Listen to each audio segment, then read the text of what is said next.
Hi friends, welcome to my channel. జోష్నాకి ఊహించని shock ఇచ్చిన కార్తిక్ దీప. అసలు ఇదంతా ఎలా జరగబోతుంది అనేది ఈ వీడియోలో తెలుసుకుందాం. దీప అయితే కిచెన్లో వంట చేస్తూ ఉంటుంది. అప్పుడు ఇక కార్తిక్ అయితే దీప దగ్గరికి అయితే వెళ్తాడు. దీప దగ్గరికి వెళ్ళి ఏం చేస్తున్నావు దీప అని అడుగుతూ ఉంటే వంట చేస్తున్నాను అని అంటూ ఉంటుంది దీప. అప్పుడే ఇక కార్తిక్ అయితే నిన్ను ఈ ఇంటికి మహారాణిలాగా ఉంచుదామనుకున్నాము, నువ్వేమో ఇక్కడ వంట చేస్తున్నావు అని అంటూ ఉంటే నా వాళ్ళకి నేను వంట చేయడంలో తప్పేముంది కార్తిక్ బాబు అని అంటూ ఉంటుంది దీప. ఇంతకీ ఏం వండుతున్నావు అని అడుగుతూ ఉంటే సుమిత్రమ్మకి అలాగే దశరథకి అంటే మా అమ్మ నాన్నకి ములక్కాడ జీడిపప్పు అంటే చాలా ఇష్టం. తాతయ్య గారికి టమాటా రసం, అది లేకపోతే తాతయ్య గారికి ముద్ద దిగదు కదా అని అంటూ ఉంటుంది దీప. అప్పుడే ఇక కార్తీక్ అయితే అంటూ ఉంటాడు, ఏంటి దీప, నువ్వేమో ఇలా వంటగదిలో వంట చేస్తున్నావు, ఏసీ రూమ్లో ఉండి మహారాణి జీవితం బ్రతకాల్సిన నువ్వు ఇలా వంటగదిలో వేడికి మగ్గిపోతున్నావు.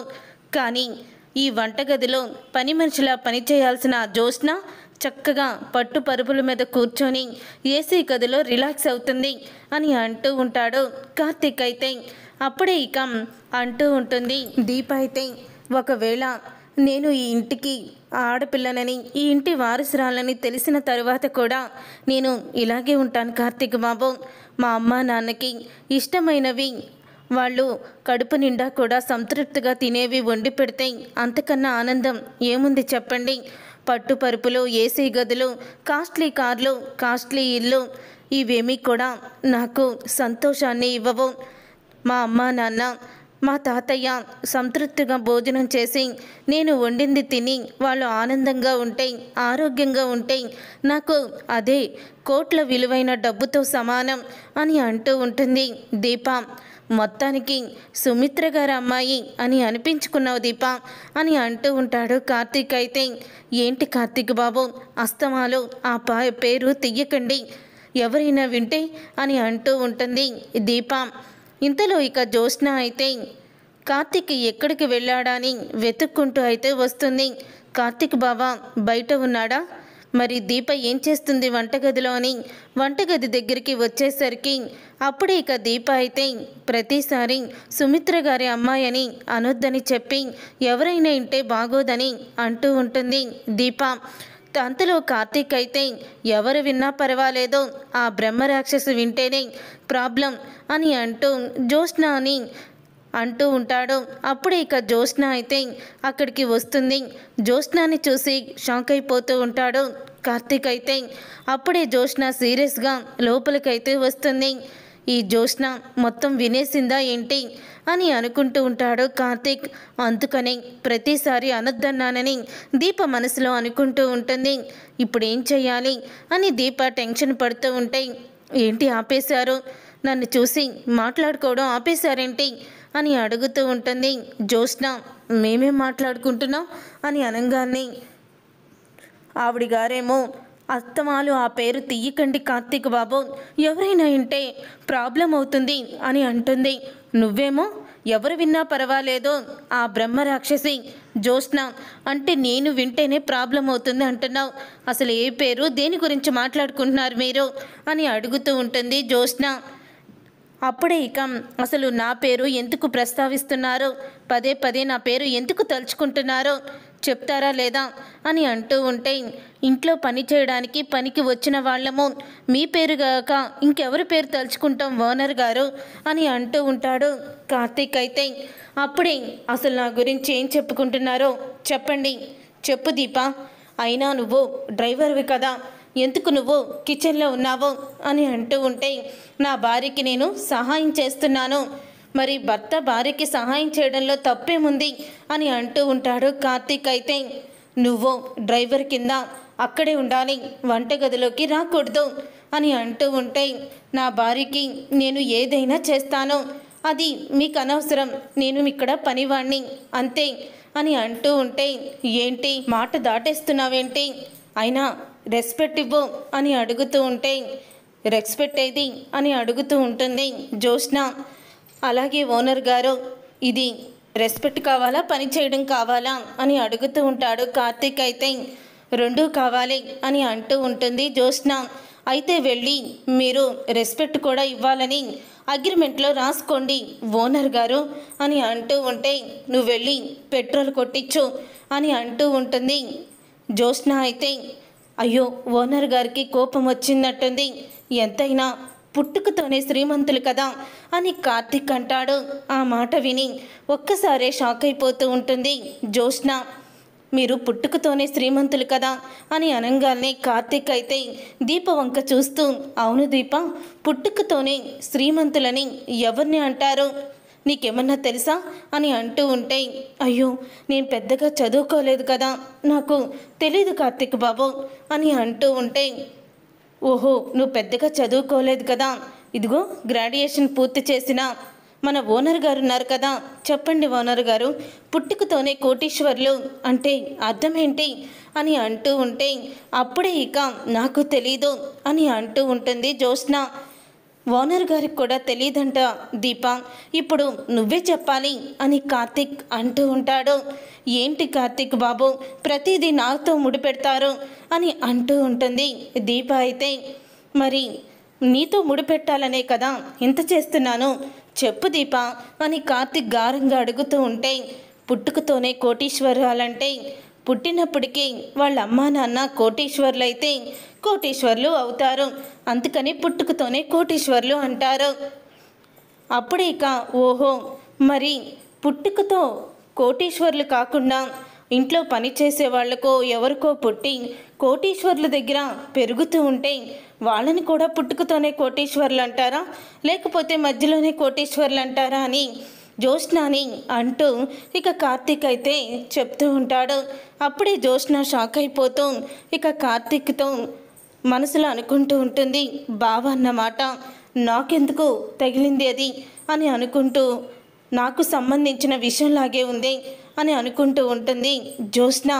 అప్పుడే ఇక కార్తీక్ని వెళ్ళి పెట్రోల్ కొట్టించమన్నానా, వెళ్ళు అని అడుగుతూ ఉంటే, వెళ్తున్నాను ఓనర్ గారు, కానీ ఒక గంట సమయం పడుతుంది అని అంటూ ఉంటాడు కార్తీక్. అయితే గంట సమయమా ఎందుకు అని అనగానే, పాత స్నేహితుడిని కలవడానికి వెళ్తున్నాను అని అంటూ ఉంటాడు కార్తీక్. అయితే కార్తీక్ బాబు మీరు వెంటనే వచ్చేయండి, నేను ఉండలేను అని అంటూ ఉంటుంది దీప.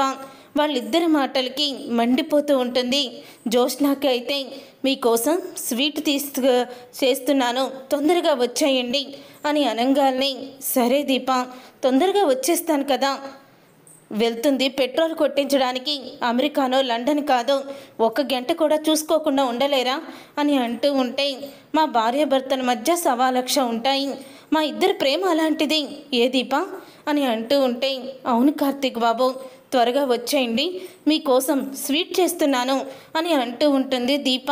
నీ స్వీట్ తగలయ్యా, నువ్వు ముందు వెళ్ళు బావా అని అంటూ ఉంటుంది Jyotsna. Bye Deepa, I miss you, I love you అంటూ ఇద్దరు కూడా చుక్కలు చూపించేస్తూ ఉంటారు జ్యోత్స్నకి. అప్పుడే ఇక జ్యోత్స్న కార్తీక్ వెళ్ళిపోయిన తర్వాత దీపతో, బావా ఎవరిని కలవడానికి వెళ్తున్నాడు అని అడుగుతూ ఉంటే, స్నేహితుడిని కలవడానికి వెళ్తున్నానని చెప్పారు కదా అని అనగానే, అసలు నువ్వు ఎందుకు ఇంటికి వచ్చావో, మీరిద్దరూ ఏదో నిజాన్ని దాస్తున్నారు, నిజం చెప్పు అని అంటూ ఉంటే, దశరథ గారిని షూట్ చేసింది ఎవరో నువ్వు కనిపెట్టావా అని అడుగుతూ ఉంటుంది దీప. అది విని జ్యోత్స్న షాక్ అయిపోతూ, నిన్ను పొడిచింది ఎవరో నువ్వు తెలుసుకున్నావా అని అంటూ ఉంటుంది జ్యోత్స్న. లైసెన్స్ ఉన్న రివాల్వర్లో అసలు బుల్లెట్ ఎలా మిస్ అయిందో తెలుసా నీకు అని అడుగుతూ ఉంటుంది దీప. అయితే ఏంటి తెలివిగా మాట్లాడుతున్నానని అనుకుంటున్నావా, మాటకు మాట సమాధానం చెప్తున్నావు అని అడుగుతూ ఉంటుంది జ్యోత్స్న. నేను మాటకు మాట సమాధానం చెప్పడం లేదు, మీ ముందు మేమెంత ఓనర్ గారు, మేము పనివాళ్ళం అని అంటూ దీప కూర మాడిపోతుంది అంటూ ఇక అంటూ ఉంటుంది. ఇక జ్యోత్స్న కోపంగా బయటకైతే వచ్చేస్తుంది.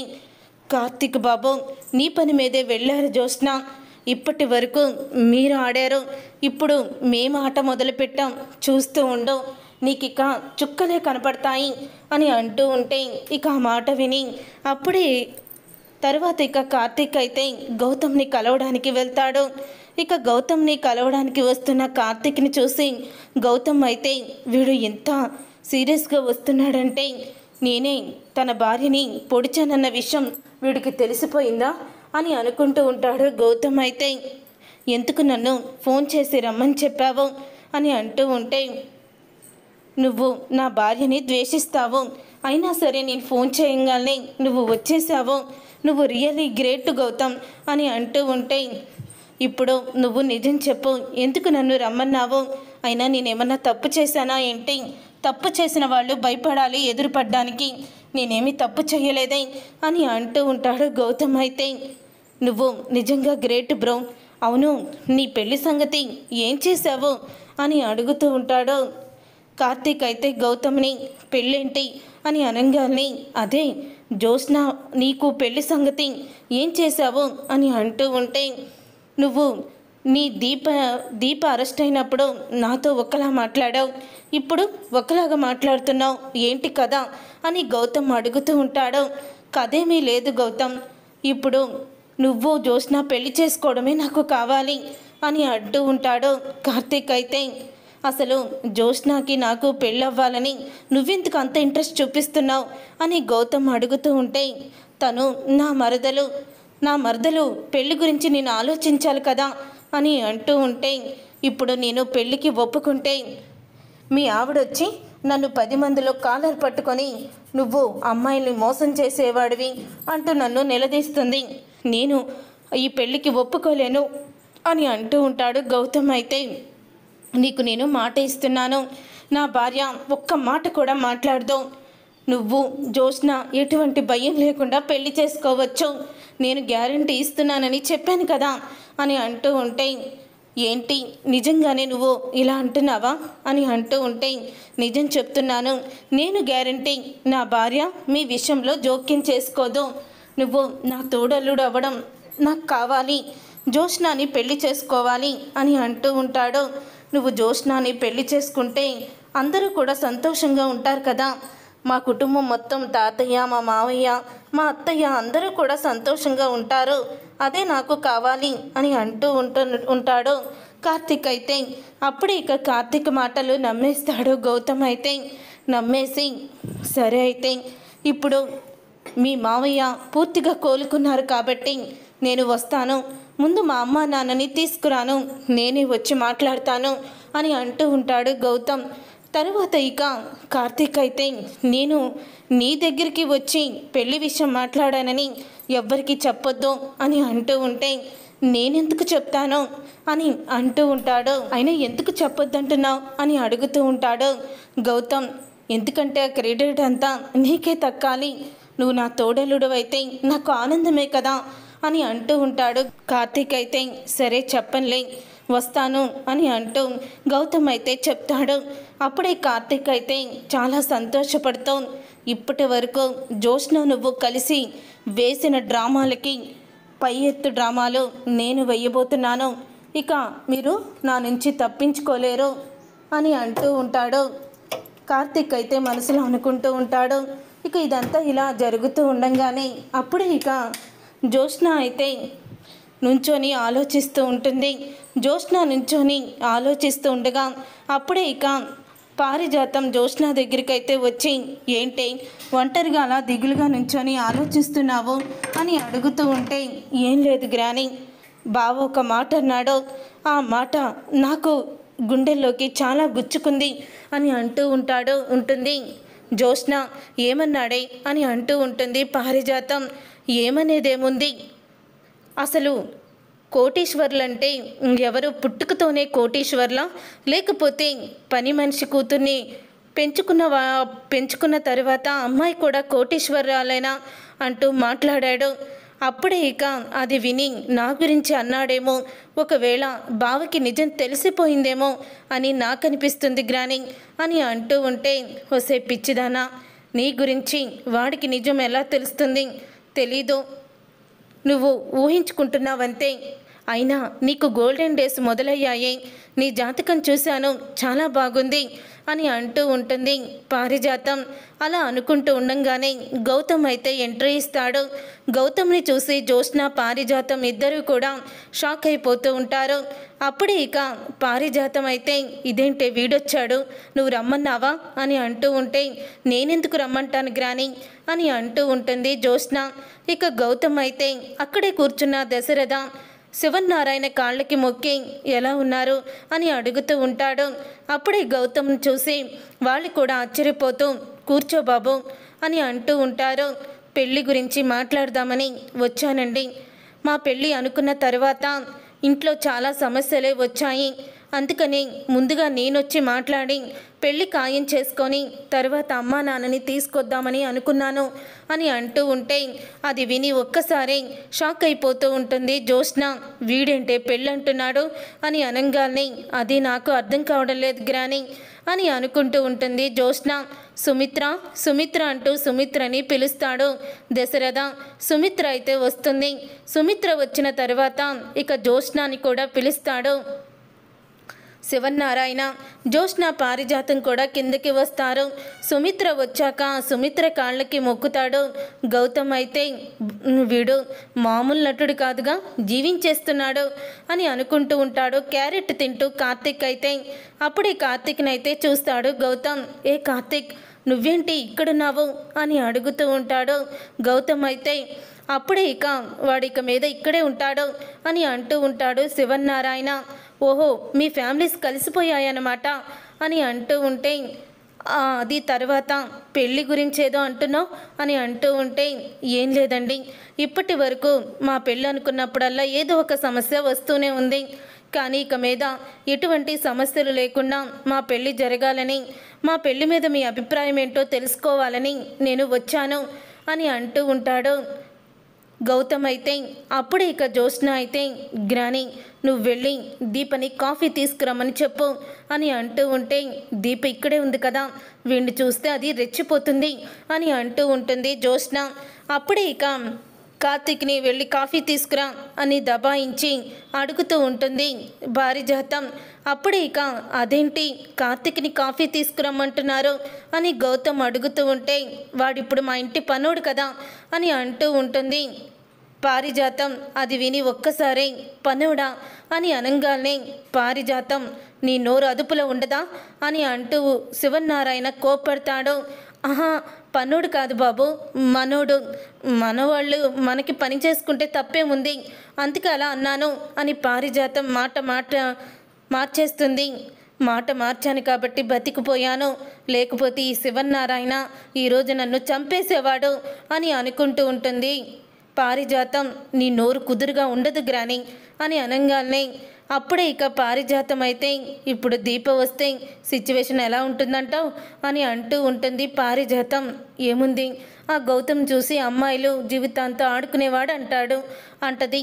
అప్పుడు గొడవ పడుతుంది, మళ్ళీ ఆ దీప బయటికి పోతుంది అని అంటూ ఉంటుంది జ్యోత్స్న. అప్పుడే ఇక అవునే, నువ్వు చెప్పింది కూడా నిజమే. ఇంతలో కాఫీ తీసుకొని వస్తూ ఉంటుంది దీప. ఇక దీపని చూసి గౌతమ్ షాక్ అయిపోతూ ఉంటాడు. అప్పుడే గౌతమ్ కార్తిక్ వంక చూస్తాడు. పర్వాలేదు, నేనున్నాను అని గౌతమ్కి కార్తిక్ అయితే సైగ చేస్తాడు. ఇక దీప అయితే వస్తుంది. గౌతమ్ ముందు నుంచొని గౌతమ్కి కాఫీ ఇస్తుంది. కాఫీ తీసుకోండి గౌతమ్ అని అడుగుతూ ఉంటుంది. అప్పుడే ఇక గౌతమ్ అయితే కాఫీ తీసుకుంటాడు. తర్వాత దీప ఏమీ మాట్లాడకుండా లోపలికైతే వెళ్ళిపోతుంది. దీప అలా సైలెంట్గా లోపలికి వెళ్ళిపోవడంతో అది చూసి జ్యోత్స్న, పారిజాతం ఇద్దరు కూడా షాక్ అయిపోతూ ఉంటారు.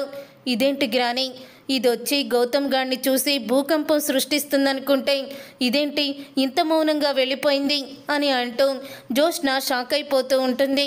అప్పుడే ఇక గౌతమ్ అయితే కార్తిక్ చెప్పింది నిజమే, తన భార్య ఇక నా విషయంలో జోక్యం చేసుకోదనుకుంటా.